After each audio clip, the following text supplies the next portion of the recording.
establish nuance in this ever-increasing world where it is disappearing. I am your host, Josh_Carmen. I am joined, as always, by James Yule and Christopher Carmen. We have a special guest for this segment. His name is Brian A. Sands. He is an author, a blogger, a pastor, a father of one, soon to be two, I guess two, technically, there. And so he has this fantastic blog called... Everyone Loves Sex, so why wait? And you check it out at everyonelovessex.org. Okay, so excellent blog.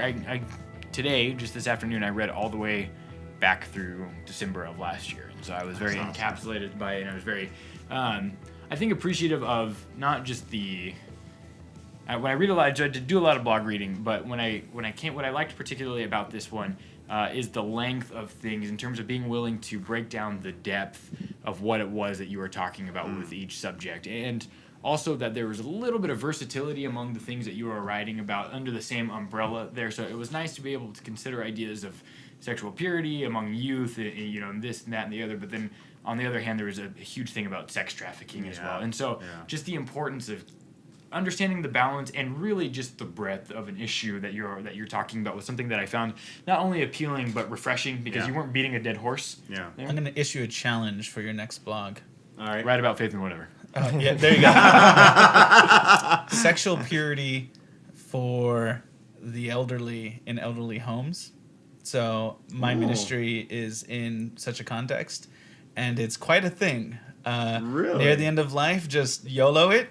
And because of that, there's a lot of disease that gets spread. Yeah, wow. #get it in. A lot of it has to do with there's a lot of women and few men at that age who are in these homes, and so the fish in a barrel. The men become quite prolific. It's incentive to live long. Yeah. And prosper. Yeah. So I challenge you. You don't have to take up that challenge, but if you want to, that'd be awesome. It totally makes sense in the sense, like, we literally have nothing to fear. Right. I mean, what, VD's gonna kill me? Like, I lived through World War II and Vietnam. Yeah, right. Like, I'm not scared of a little venereal disease. It's come get me, death, whatever. Yeah. And a lot of it has to do with, like, sexual urges. I don't want to say sexual, but base urges taking back over as some people deplete in other ways. Sure. Mentally. And so there's quite a bit of sexual promiscuity in these contexts. I never would have thought. Yeah, and then they start fighting over each other. It gets really base. It's so great. I've seen some nasty things.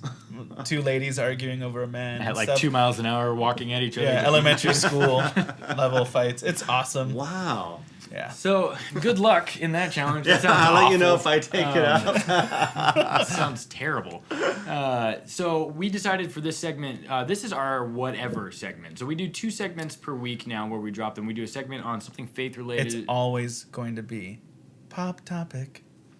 Okay, so this is our whatever segment where we're going to be talking about something that's not necessarily religion related, but can be, or may or may not be. It's a wild card, and that's what we are. We are wild and crazy guys on this thing. Woot.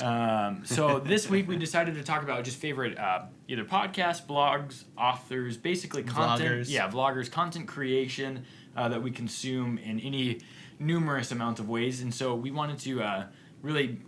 Since we had a professional blogger, it's like that we need to get his inside opinion. Yeah. I'm not a professional blogger.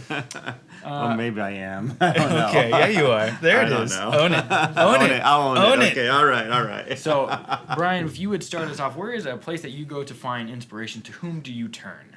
Man. Men? Man. Lots.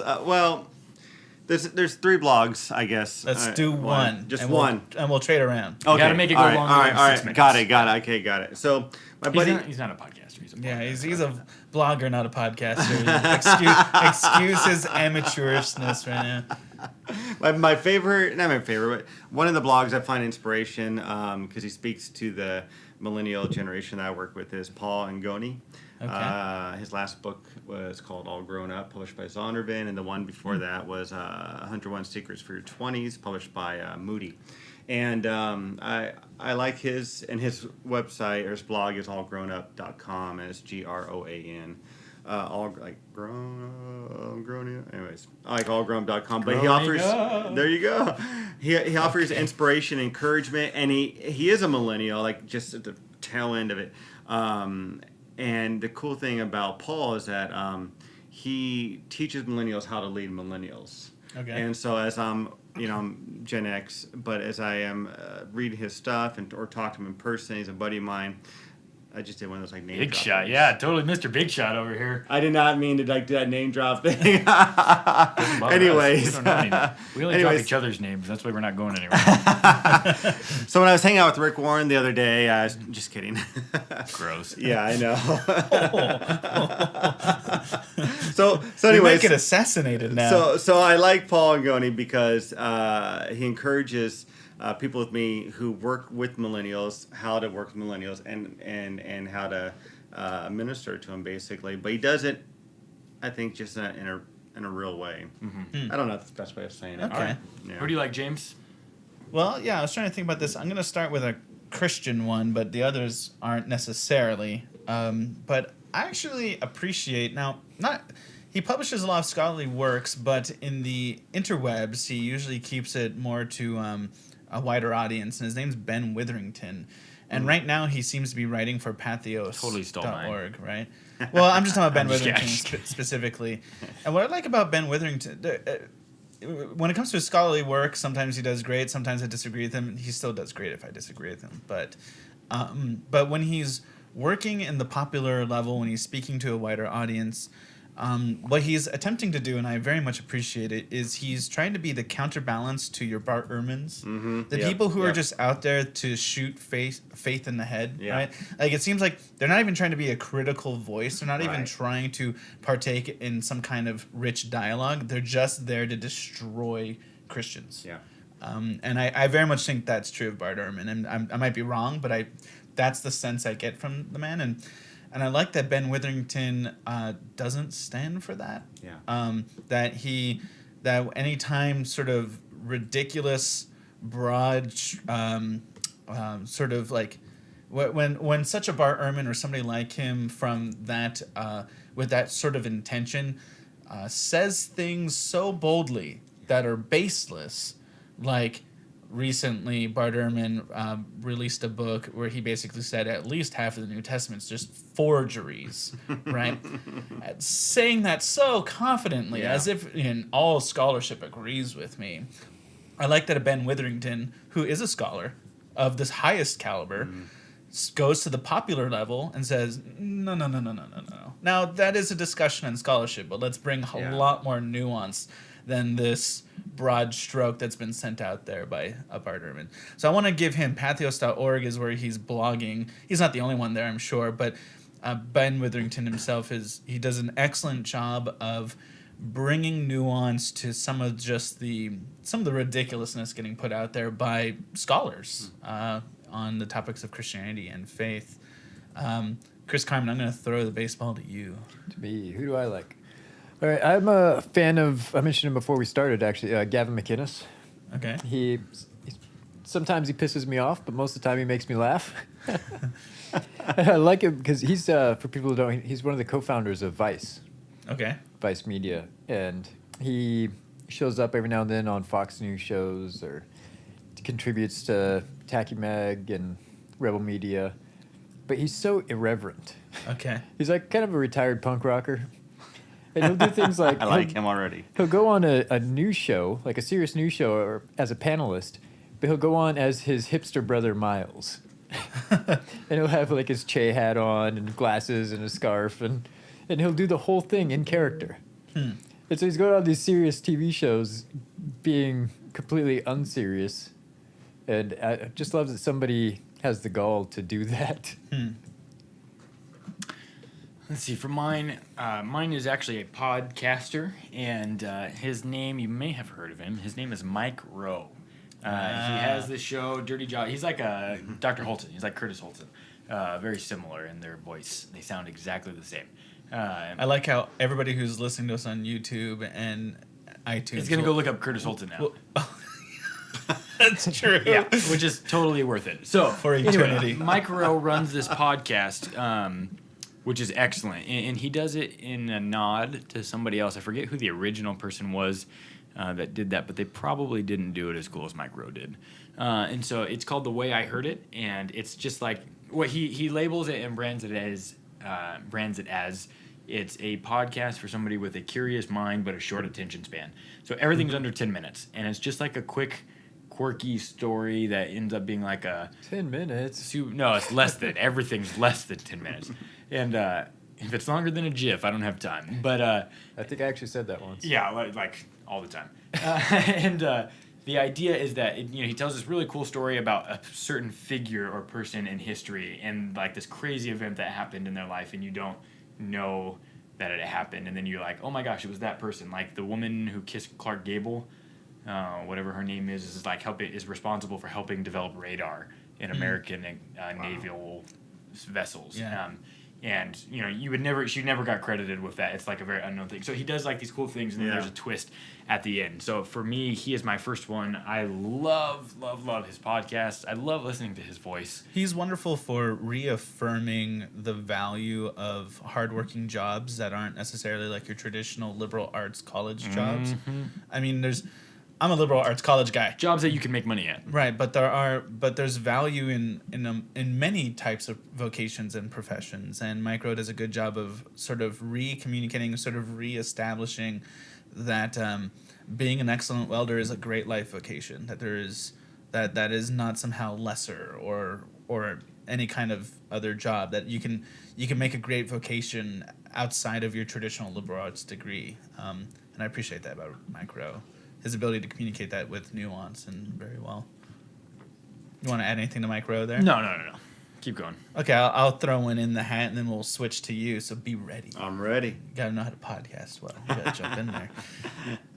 I wanted to give a shout-out to a podcaster named Dan Carlin. He has a couple of shows. The one I listen to is Hardcore History, and he does an excellent job. He's kind of the opposite of Mike Rowe. His podcast can go up to the upwards of like 4 hours sometimes. Jeez. Wow. But what he does is he creates narrative, I would say, out of history. That he does a great deal of time researching on the scholarly level something that happened, like the Battle of Marathon, which was between the which was obnoxiously long.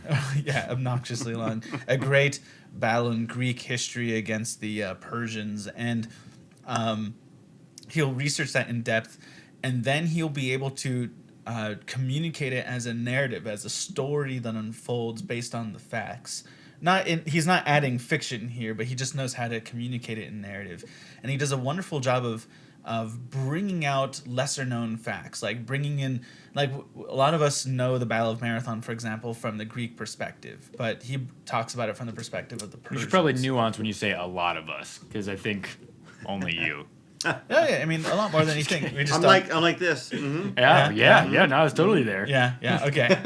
Well, because of movies like the movie 300, it's not the Battle of Marathon, but it takes place within the circle of history of the Battle of Marathon. But like you watch the movie 300, it's from the Greeks' perspective, right? Right. The Greeks are the heroes, and the Persians are the evil. The Spartans are Greek. Yeah, they're Greek. They're from the mainland. Okay. Greek, yeah. No, I didn't know that. Greece. Yeah, the Athenians, the Spartans. The Cool. No. Yeah. Corinthians. Cool.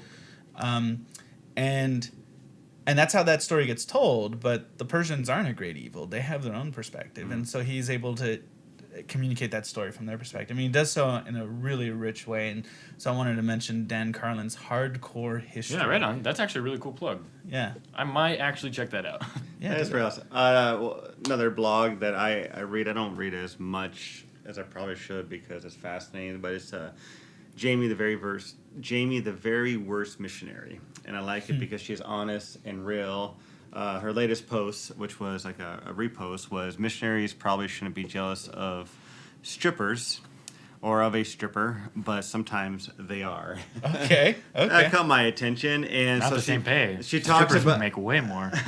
She talks about the story. She met a stripper on an airplane. They connected. At first, she was all jealous because Was it Soul Plane? Nice. So she was like talking about how the stripper came in. She was all jealous because you described that this beautiful 20-year-old stripper and this and that. And she goes, "Oh man, she has this nice I can't stand her." But they got talking. They were friends and all that. And at the end, she says, "You know what? But going to hell." I was jealous of her." She says, "But I regret not telling her how jealous God is of her and how much God wants her and loves her." And so she does kind of things like that, and she's raw and she's honest. That's pretty rad. I kind of took it a hard left there in a direction I wasn't expecting. So touche. Chris, Who do you like? That's about it. I don't. If read you a don't lot of name him, I'm gonna bloggers. name him. Oh, you want? I'll let you have him. No, you take him. He's love. He is life. No, you got to take it. You can explain him better Chris. than I Milo Yiannopoulos. He's not a blogger though. can. No, but blogger, vlogger, or podcaster? Oh, he has started podcasting now, yeah, hasn't he's he? 12 episodes in, big guy. How's his podcast? I haven't listened to it. Absolutely hilarious Naturally. and really racially charged. So Milo Yiannopoulos is the tech editor for Breitbart, and a bit of a professional provocateur. In other words, he makes a living as a internet troll, and beyond that, actually. So he's been around for a while, and he did a bunch of debates on feminism and that sort of thing, and he kind of has taken the battle to the social justice movement on the internet, and on their own battleground, or their home turf, I should say. And he is extremely inflammatory in the things he says and the And way extremely he talks. flaming. And yes, he's gay, Jewish by birth, Catholic by choice, and so it's fun because it's hard to throw things at him because you can't pin him down too easily. Yeah. So I'm gonna continue on that because he is a alt-right, like alternative right, some like not quite far libertarian. He wouldn't say, but what's interesting about him is just that he is like tell me if I'm overstepping here, Chris, but to me he is like this creation of the far left, like the idea of this overly SJW kind of thing and this very problematic the worst parts of like the Black Lives Matter movement, like the kill everybody that's not black or destroy all white people kind of thing, and that mixed with coddling of safe spaces and just all the crap that you hear about at universities, at places like Emory, at Santa Barbara, blah blah blah blah. He was born from the trigger warnings. Yeah, Yes. basically. And he has said that basically they could beat him if they would stop talking about him. Yeah. Like that's all they really have to do. But the more they talk about him, the bigger he gets. So recently he spoke at UCLA and they called it a bomb threat. I mean, that's how. But remember after somebody wrote Trump 2016 at Emory with sidewalk chalk, and then Milo spoke a week later and he handed out sidewalk chalk. So did you hear about this? No. Okay, so this is a big university problem. There's a lot of these safe spaces going around where kids are jumping into these things that are considered safe spaces where they don't have to hear thought that's different from their own, things that they consider hard or difficult to listen to. So somebody wrote Trump 2016 at Emory and Chalk, and they had like counseling sessions, full safe space movements, and this kind of thing. Counseling sessions for that. He's kind of he's just an inflammatory maker funner of all things academia, like the worst parts of academia, right? And so I think what's interesting about him to me is he's kind of the balance to the Young Turks who are like super far left, and so he's super far right, and so you kind of listen to him for like a good medium. But what I appreciate about what he talks about is that he is from a minority position, being gay, being religious there, and so there's kind of some of those undertones, and like the reason he's against abortion, for example, is totally, he has said, because he's 100% Catholic, and so you kind of catch a little bit of the religious undercurrent amidst the F-bombs, the sexual innuendos, and those kinds of things, and so he's definitely not a easy listen or a PG. Well, it's funny too because for all the stuff he does for a joke or for a laugh, like he showed up at UCI dressed like a stripper policeman. With a very distinctly shaped water bottle, we'll just say. And but so, he is actually incredibly intelligent too. If you watch any of his serious debates, he's done some in the past. He is just very sharp. He memorizes all kinds of facts and just pull them out whenever he needs them. And it's really great debating to watch if you. And if you debates. haven't caught this already, if things offend you, maybe don't go check out this one. Yes, that is one of them. Unless you want to help him with his career, because Yeah. he wants you to be offended. But yes, For me, pathos.com, Pathos blog, like Pathos. How do you say it?